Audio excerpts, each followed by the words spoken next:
সুপ্রভাত। ঠাকুরের অশেষ কৃপায় আবার কথামৃত পাঠ করবার সুযোগ পেলাম। আমি মাস্টারমশাইয়ের লেখা শ্রী শ্রী রামকৃষ্ণ কথামৃত প্রথম থেকে পড়ার চেষ্টা করছি। মাস্টারমশাই প্রথমেই একটি উপক্রমণিকা অর্থাৎ ঠাকুর শ্রী রামকৃষ্ণের সংক্ষিপ্ত চরিতামৃত লিখেছেন।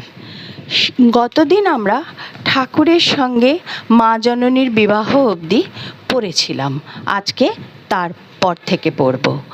তব কথামৃতং তপ্ত জীবনং কবিভিরীরিতং কলমশাপহম শ্রবণমঙ্গলং শ্রীমদাততং ভুবি গৃহন্তি ये ভুরিদা জনঃ।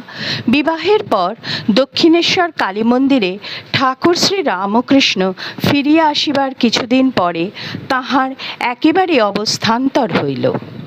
কালী বিগ্রহ পূজা করিতে করিতে কি অদ্ভুত ঈশ্বরীয় রূপ দর্শন করিতে লাগিলেন। আরতি করেন, আরতি আর শেষ হয় না। পূজা করিতে বসেন, পূজা শেষ হয় না। হয়তো আপনার মাথায় ফুল দিতে থাকেন। পূজা আর করিতে পারিলেন না, উন্মাদের ন্যায় বিচরণ করিতে লাগিলেন। রানী রাসমণির জামাতা মথুর তাহাকে মহাপুরুষ বোধে সেবা করিতে লাগিলেন ও অন্য ব্রাহ্মণ দ্বারা মা কালীর পূজার বন্দোবস্ত করিয়া দিলেন। ঠাকুরের ভাগিনেও শ্রীযুক্ত হৃদয় মুখোপাধ্যায়ের উপর মথুরবাবু এই পূজার ও ঠাকুর শ্রী রামকৃষ্ণের সেবার ভার দিলেন।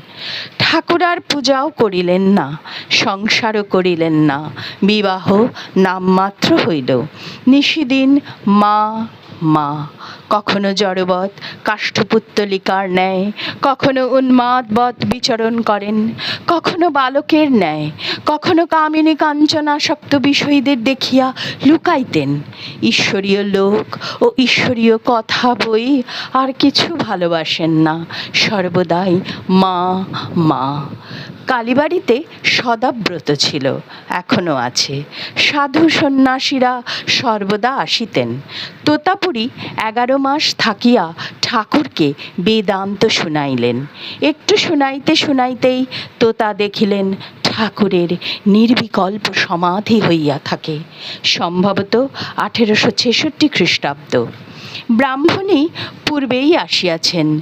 তিনি তন্ত্রোক্ত অনেক সাধন করাইলেন ও ঠাকুরকে শ্রী গৌরাঙ্গ জ্ঞানে শ্রীচরিতামৃতাদি বৈষ্ণব গ্রন্থ শুনাইলেন।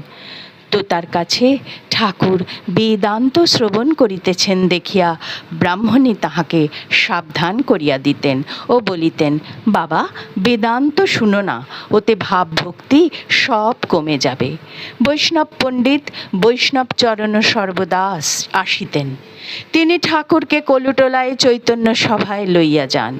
এই সভাতে ঠাকুর শ্রী রামকৃষ্ণ ভাবাবিষ্ট হইয়া শ্রী চৈতন্যদেবের আসনে গিয়া উপবিষ্ট হইয়াছিলেন। বৈষ্ণবচরণ চৈতন্য সভার সভাপতি ছিলেন। বৈষ্ণবচরণ মথুরকে বলিয়াছিলেন, এ উন্মাদ সামান্য নহে, প্রেমোন্মাদ। ইনি ঈশ্বরের জন্যে পাগল। ব্রাহ্মণী ও বৈষ্ণবচরণ দেখিলেন ঠাকুরের মহাভাবের অবস্থা। শ্রী চৈতন্যদেবের ন্যায় কখনো অন্তর্দশা, তখন জড়বৎ সমাধিস্থ, কখনো অর্ধবাহ্য, কখনো বা বাহ্যদশা। আজ এই পর্যন্তই। কাল ঠাকুর কৃপা করলে আবার পরের অংশে যাব।